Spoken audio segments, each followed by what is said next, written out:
이 영화는 황해 같습니다. 이 영화 주인공이 그냥 김구남 시즌2예요. 김구남 플러스 면정학입니다. 면정학을 집어삼킨 김구남.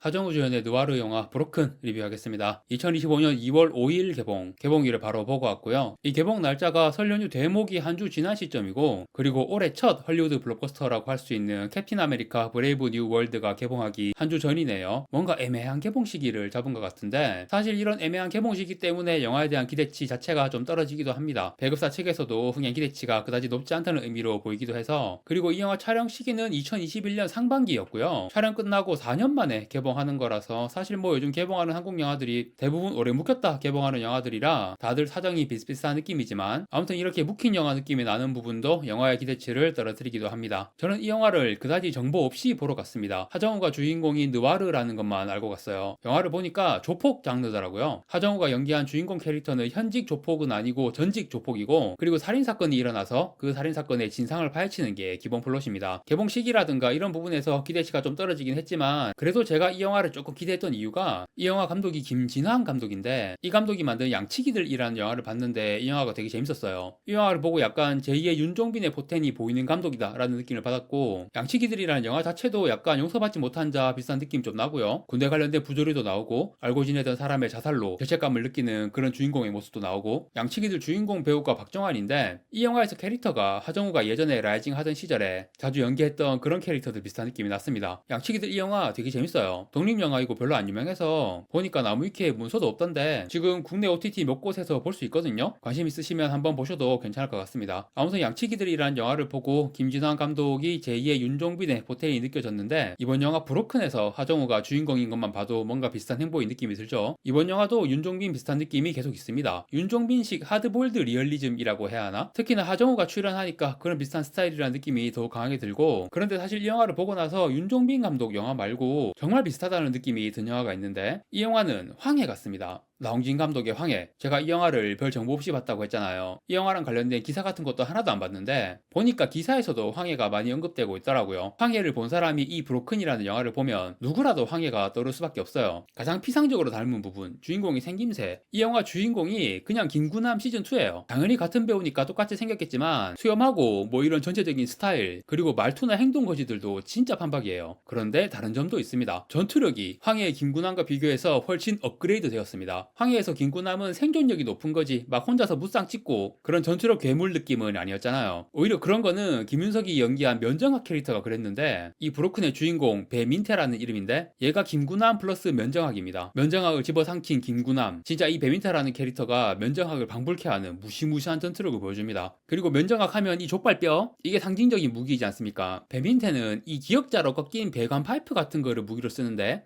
이 무기도 뭔가 좀 비슷하고, 그리고 막 수산시장 같은 데서 싸우다가 냉동 생선을 들고 막 무기로 쓰는 장면도 나오거든요. 그것도 면정학이 막 손에 잡히는 대로 족발뼈 들고 싸우는 그거랑 비슷한 느낌이었고, 아무튼 이 면정학을 집어삼킨 김구남이라고 할 수 있는 배민태라는 캐릭터가 동생의 죽음의 진상을 밝히기 위해 여기저기 들쑤시고 다니면서 난장판을 만들어 놓는 그런 내용이고요. 황해에서는 도망자 입장이긴 했지만 어쨌든 하정우가 여기저기 다니면서 난장판이 되는 그런 그림도 대충 비슷해요. 캐릭터도 그렇고 많은 부분에서 황해와 아주 닮은 영화다라고 정리할 수 있겠습니다. 그런데 황해는 어마어마한 제작비가 들어간 블록버스터 영화입니다. 스케일도 엄청 크고, 브로큰은 황해에서 훨씬 스케일이 작아진 버전이고요. 제가 이 영화 황해 같다라고 꾸준히 강조하고 있지만, 사실 황해는 지금 나홍진 감독, 사실 뭐 한국을 대표하는 최고의 감독 중 한 명이지만, 나홍진 감독 필모에서 제일 평이 안 좋은 영화가 황해고, 이 영화가 크리스마스와 연말연시 대목을 노리는 시기에 개봉했는데도 손익분기점에 턱없이 모자라는 성적으로 흥행 참패를 했습니다. 사실 황해를 좋아하시는 분도 많은데 단점이 많은 영화인 것도 사실이고, 이 브로큰은 황해의 단점까지도 닮았어요. 더 심합니다. 스토리가 좀 중구난방이에요. 중반까지 내용이 좀 정리가 안 됩니다. 사실 감독의 전작인 양치기들을 생각해보면 이 영화가 이렇게 나온 게 좀 이해가 안 되는데, 두 영화가 다 플롯의 기본 구조는 동일하거든요. 누군가가 죽었고 주인공이 그 죽음의 진상을 파헤치는 건데, 양치기들의 경우는 진짜 몰입도 있게 스토리를 잘 풀어갔어요. 물론 마지막에 약간 뒷심 부족이 있긴 했지만 그래도 전체적으로 되게 괜찮았거든요. 그런데 브로큰은 몰입도 잘 안 되고 지루합니다. 내용을 간단하게 설명해 볼게요. 영화가 시작하면 두 번의 죽음이 있거든요. 먼저 시작하자마자 죽는 인물이 어떤 재벌가의 아들입니다. 새파랗게 젊은 논팽이 같은 재벌. 이놈을 죽인 범인은 배석태라는 인물이고, 주인공 배민태의 동생입니다. 배석태를 연기한 배우가 양치기들 주인공이었던 박정환이고요. 이 배석태가 조폭인데 그 재벌가 아들놈한테 마약을 공급해주고 있었나봐요. 그런데 둘이 마약 거래하고 뭐 그렇게 올리다가 어떤 일이 생겨서 배석태가 이 재벌가 아들을 죽인 거예요. 그런데 이 배석태도 다음날 시체로 발견이 됩니다. 그리고 배석태의 형인 배민태가 이 소식을 듣게 되고요. 배민태는 지금의 조폭 생활을 접고 건설 노동자로 일하고 있는데 조폭 시절에는 진짜 엄청난 인물이었다고 언급이 됩니다. 그리고 그 언급이 사실이라는 거를 영화에서 여러 번 보여줍니다. 진짜 말도 안 되게 강한 인물이고, 아무튼 이런 엄청난 능력치의 전직 조폭이 동생이 죽었다는 소식을 듣고 다시 피비린내 나는 폭력의 세계로 복귀를 하는 거고, 처음에는 동생이 속해 있는 조직의 라이벌 조직을 먼저 찾아가요. 거기서 한바탕 난리치고 무상 찍은 다음에 확인해보니까 여기는 범인이 아닌 것 같아. 그래서 오히려 우리 편 조직에 범인이 있을 수 있으니까 이쪽으로도 알아보는데, 여기는 주인공이 예전에 속해 있던 조직이기도 하거든요. 그래서 주인공이 예전 보스였던 인물을 만났는데 이 보스는 정만식이 연기했습니다. 아무튼 여기서도 별다른 단서는 못 얻어요. 그런데 죽은 동생 석태랑 같이 살던 여자가 있었는데 차문영이라는 이름의 여자이고 배우는 유다인입니다. 이 여자가 지금 행방불명이고 연락도 안 돼. 그래서 이 차문영이라는 여자가 범인이거나 혹은 결정적인 단서가 있을 것 같아서 배민태가 이 여자의 행방을 찾아 나섭니다. 그런데 주인공의 예전 조직에서 주인공을 도와주라고 병규라는 조직원을 한 명 붙여주거든요. 병규는 임성재가 연기했습니다. 임성재가 요즘 뭐 웬만한 유명한 작품들에는 다 나오시던데 엄청 대세의 배우인 것 같습니다. 아무튼 주인공 배민태가 병규랑 같이 차문영을 찾아서 여기저기 다니는데, 이때 차문영과 엮여있는 또 다른 중요 캐릭터로 김남길이 연기한 강호령이라는 소설가 캐릭터가 등장하거든요. 이 소설가가 쓴 소설 내용이 차문영과 배석태의 상황과 비슷한 내용인 거예요. 그래서 이 소설가도 차문영을 찾아다니면서 엮이게 되고요. 대충 이런 내용인데 앞에서 말했듯이 몰입도 잘 안되고 지루합니다. 주인공이 계속 어디 갔다가 무슨 단서를 찾고 또 어디 갔다가 또 무슨 단서를 찾고 비슷한 상황이 계속 반복되는데, 매 상황들마다 뭔가 긴장되고 재미있는 전개들이 나와야 하는데 그런 게 없습니다. 이 영화가 지루한 결정적인 이유는 역시 캐릭터의 문제예요. 제가 면장학을 집어삼킨 김구남이라고 했잖아요. 면장학을 집어삼켰다는 게 전투력만 말하는 게 아니고 이 브로큰의 주인공 배민태는 악인입니다. 보통 이런 느와르 장르 영화들 보면 자기 혈육이나 가까운 사람이 죽거나 해를 입었을 때 복수하겠다고 날뛰는 그런 캐릭터들 되게 많이 나오거든요. 근데 보통은 이런 캐릭터들이 엄청 다혈질이고 별명이 미친 개 뭐 이런 느낌의 캐릭터들인데, 배민태는 전혀 그런 다혈질스러운 모습이 없고 하는 행동 거지는 그냥 김구남 같아요. 그런데 얘도 본질은 그런 다혈질 미친 개 캐릭터와 큰 차이가 없습니다. 그리고 죽은 동생 배석태가 인간 쓰레기거든요. 죽어 마땅한 그런 놈인데, 그리고 그 사실을 배민태도 알고 있어요. 자기 동생이 쓰레기인 거는. 그렇지만 그래도 내 동생을 죽인 놈은 작살내야 해. 결국 이 배민태도 쓰레기인 거예요. 이 쓰레기 같은 놈이 전투력은 또 면장학이야. 이런 놈이 주인공이라고? 몰입이 안 됩니다. 긴장감이 하나도 없어요. 동생을 죽인 범인으로 가장 유력하게 의심을 받는 캐릭터, 유다인이 연기한 이 차문영이라는 캐릭터가 오히려 주인공에 어울리는 캐릭터거든요. 차문영을 주인공으로 해서 차문영 시점으로 모든 상황을 보여줬다면 진짜 살떨리고 긴장감 넘치는 상황 전개들이 많아요. 자기를 추적하고 있는 배민태는 면정학이나 노연을 위한 나라는 없다의 안톤 시거 같은 절대적인 공포의 존재, 그런 느낌으로 아주 살떨리는 분위기의 영화를 만들 수 있었을 것 같은데, 그런데 정작 이 영화에서 차문영은 플롯의 굉장히 핵심적인 인물임에도 불구하고 등장 비중이 너무 적어요. 차문영뿐 아니라 작품 전반적으로 붕 떠있는 캐릭터들이 너무 많습니다. 김남길이 연기한 그 소설가 캐릭터랑 허성태, 이설이 연기한 형사 캐릭터, 좀 심하게 말하면 왜 나왔나 싶은 그런 느낌까지도 들거든요. 사실 감독의 의도는 양치기들에서 좋은 평가를 받았던 그 스토리랑 의도는 비슷해요. 진상이 밝혀지는 과정을 좀 복잡하게 꼬아놓고 관객들에게 계속 궁금증을 유발하게 만들어서 몰입도를 높이는 그런 방법이거든요. 그런데 양치기들의 경우는 나름 복잡한 상황들을 적절한 수준으로 꼬았다면, 브로큰은 상황이 안 복잡해요. 진짜 단순한데 그냥 배민태가 진상을 파악하지 못하도록 속이기 위한 연막 같은 거를 그 연막 안에 중대한 진실이 있는 것처럼 관객들의 궁금증을 유발하는 그런 방향으로 내러티브를 풀어낸 거예요. 하지만 양치기들 볼 때처럼 막 몰입되고 그런 게 없습니다. 사실 저는 이 영화를 보고도 여전히 김진환 감독이 윤종빈이나 나홍빈 같은 거물급 감독이 될 보태는 있다고 보거든요. 이 영화가 단점이 많지만 감독의 실력이 별로라고 느껴지진 않습니다. 다만 각본에서 무리수를 두었고 판단에 실수가 좀 있었다, 이런 주인공 캐릭터로는 영화의 몰입도를 끌어낼 수가 없습니다. 그 부분에 대해서 좀 안일하게 판단하고 무리수를 둔 것 같다. 윤종빈과 나홍진처럼 하정우를 주인공으로 해서 감독으로서 크게 도약하는 그런 그림을 그리고 이 각본을 썼을 텐데, 각본을 정말 열심히 국내에서 썼다는 게 느껴지거든요. 하지만 안타까운 결과물이 나오고 말았습니다. 물론 개봉 첫날에 보고 와서 성급하게 말하기는 좀 어렵겠지만 지금 개봉 첫날 오후 기준으로 해서 CGV 에그 지수가 아주 심각해요. 안타깝습니다. 정말 제가 양치기들을 진짜 괜찮게 봐서, 또 지금 한국 영화계에서 새로운 인물이 등장을 해줘야 하는 시점이기에 김진환 감독에게 그런 기대를 했었는데, 그런데 뭐 만약 이 영화가 잘 안 되더라도 이 감독이 포텐이 있다고 알아보는 사람들이 여전히 영화계에 많이 있을 거라고 믿습니다. 다시 기회를 잡았으면 좋겠고, 양치기들처럼 좋은 작품 만든 감독이니까 충분히 더 좋은 작품 만들 능력이 있다고 생각합니다. 어쨌든 이번 작품 브로큰은 기대에 비해 매우 아쉬운 결과물로 나와버렸다. 그렇게 이번 리뷰를 정리하겠습니다. 네, 이번 영상은 이곳으로 이것으로 마치겠습니다. 시청해주셔서 감사합니다.